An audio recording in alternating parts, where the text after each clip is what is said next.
Oh, hey there. Welcome to Studio Z. So today I have a new challenge. And as you can see, I've got a really large block of wood and I intend to make another bowl. This one is going to be really challenging. The reason being, I am going to make a fluted bowl. That's right, the outside of the bowl. I'm going to attempt to make a fluted bowl. The outside's going to have flutes that will start at the bottom of the bowl and curve and go up towards the top. And the inside of the bowl is easy peasy. I've done that before. That's not the focus of this video. The focus of this video is going to be creating the outside of it and getting it to come out right. And the key to getting the outside of this bowl to come out right is to use a undercut bit or a lollipop bit, and that looks something like this. I hope you can see that on camera. So this bit is the key to getting the outside of this bowl to look three-dimensional. And normally on a 3-axis machine like this, you cannot get under something. So for example, if you're making like a leaf petal, from a flower or something like that, you can only cut the, let's say the silhouette, the outline of the leaf. You can't get underneath it to make it look like it's actually there.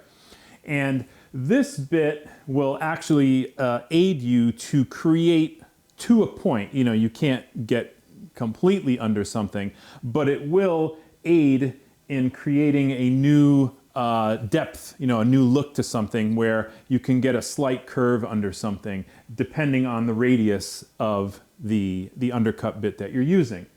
So that's the focus of today's video, seeing what the undercut bit can do and how will this bowl turn out, and will I be able to make a fluted design on the outside of this bowl.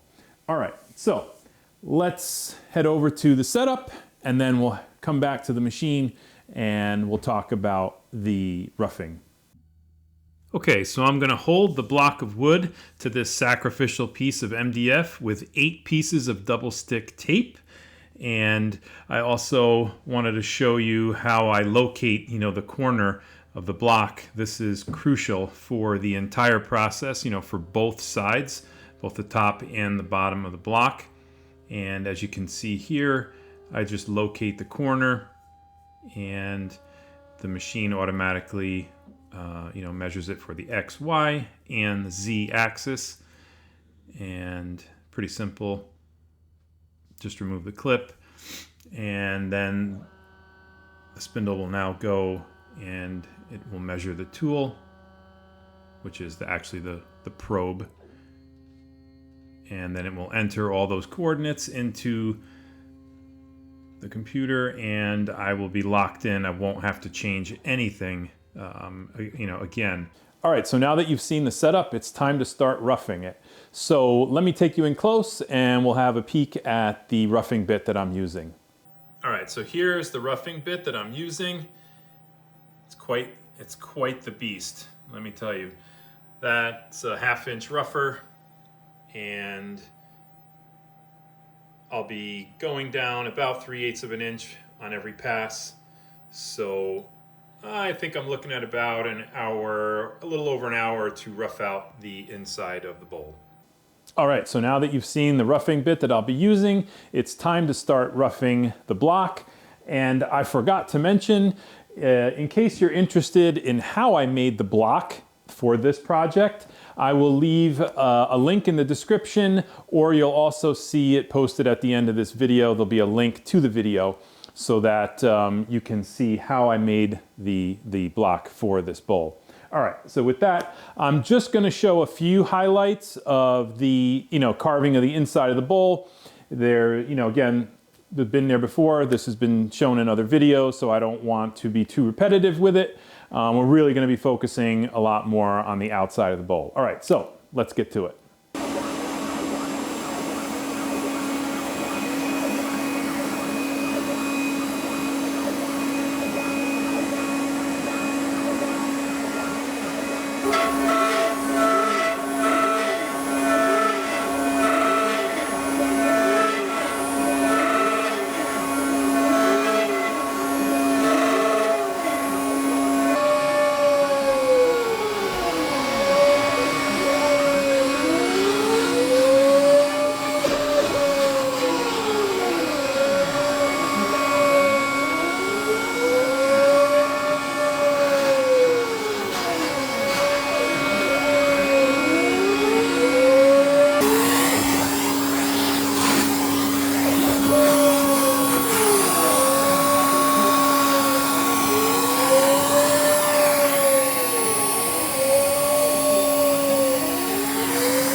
so here is the view, the inside of the bowl after the roughing pass, and everything turned out good.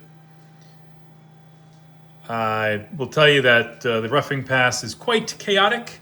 You know, I can't use dust collection for this because it has to go so deep inside the bowl, obviously. And so the dust gets everywhere. So it's a little bit of a race to try to keep up with it and, you know, keep it under control. All right, now let's move on to the setup for the finishing of the inside of the bowl. All right, so here is the bit that I'll be using to do the finishing pass on the inside of the bowl. Same thing, 1/2 inch diameter. It's a ball nose end mill. This is a 4 flute and it's an upcut.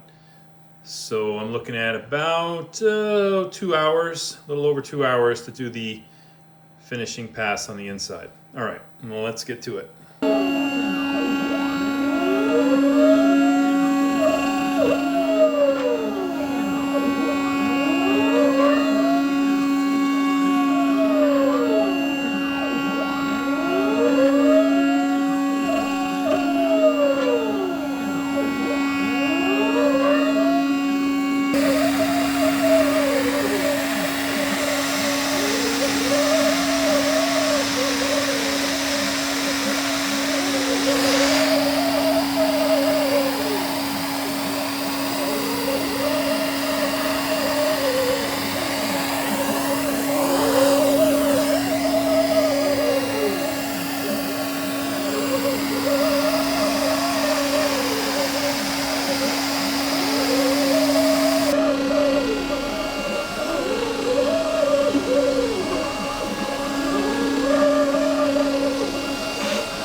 So just finished the inside finishing pass.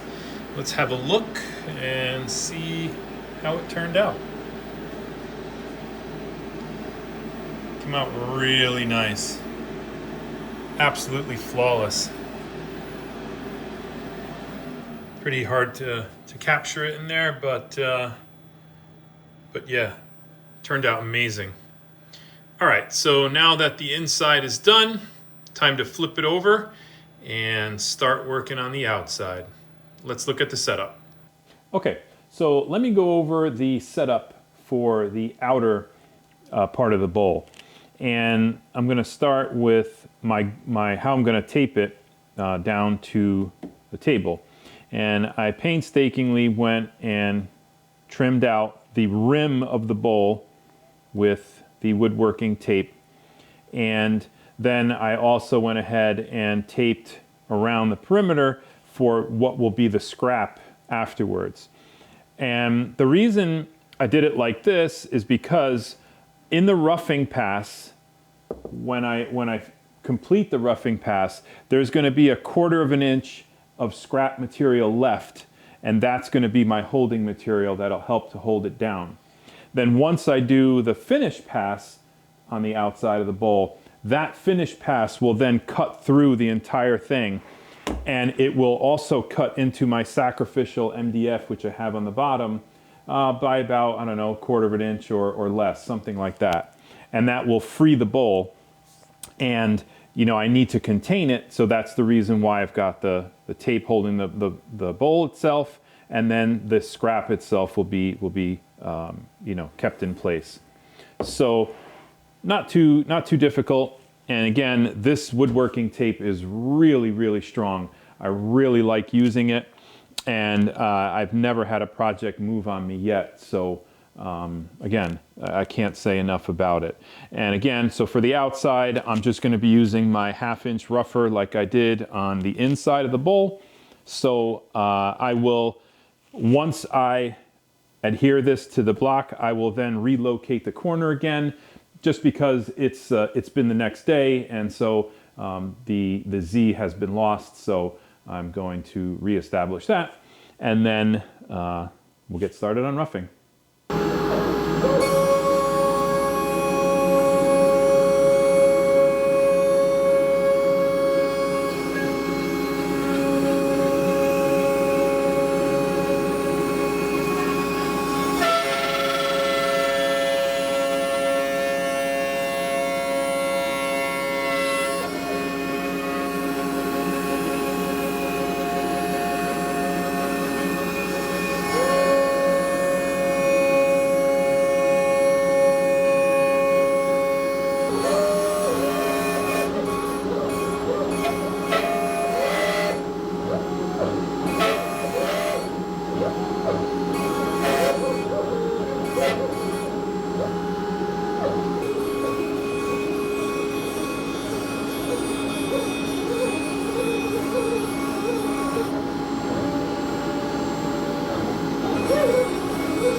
So now that the roughing pass is all done, and it turned out really well, let me take you in a little bit closer. We'll get a real good close-up, and I'll explain the undercut a little bit better so you get a little bit better of an idea of what it actually is.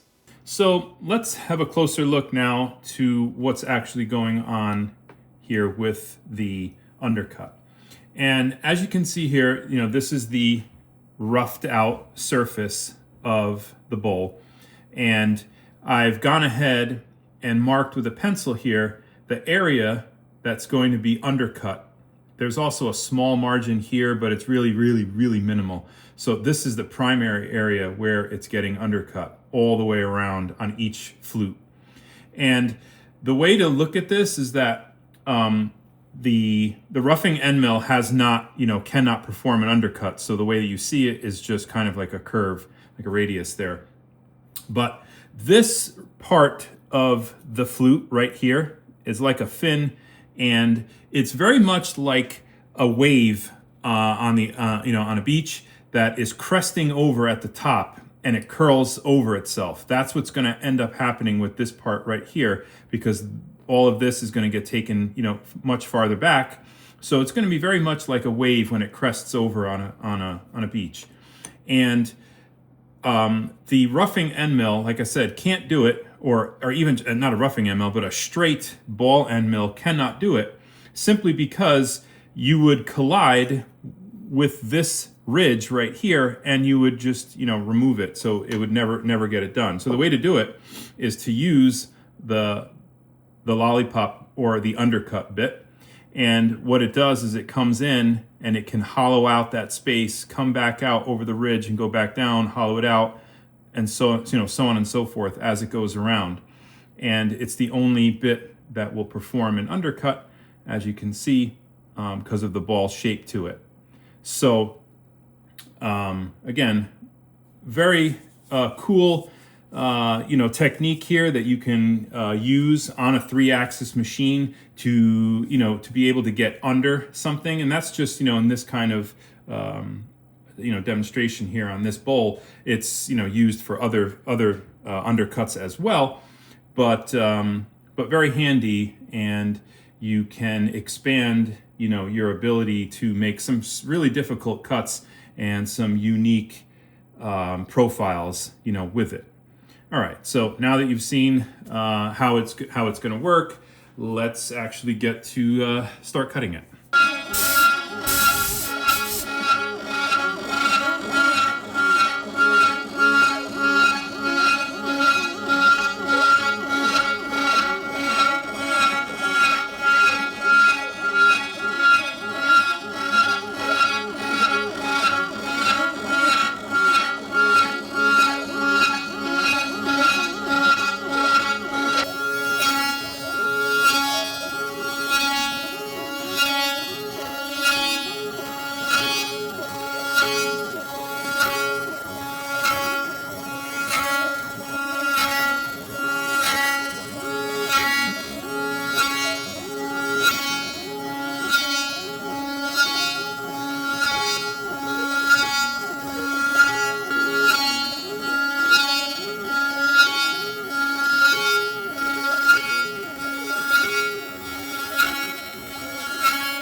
so here it is. It just finished the outside finishing pass with the undercut mill. And it came out, again, flawless. You can really see the undercut from above like that. Just how much it went under to cut that. Really cool. So, all right, now on to the finishing.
All right, so after one coat of sealer and 2 coats of finish, I used a water base finish on this.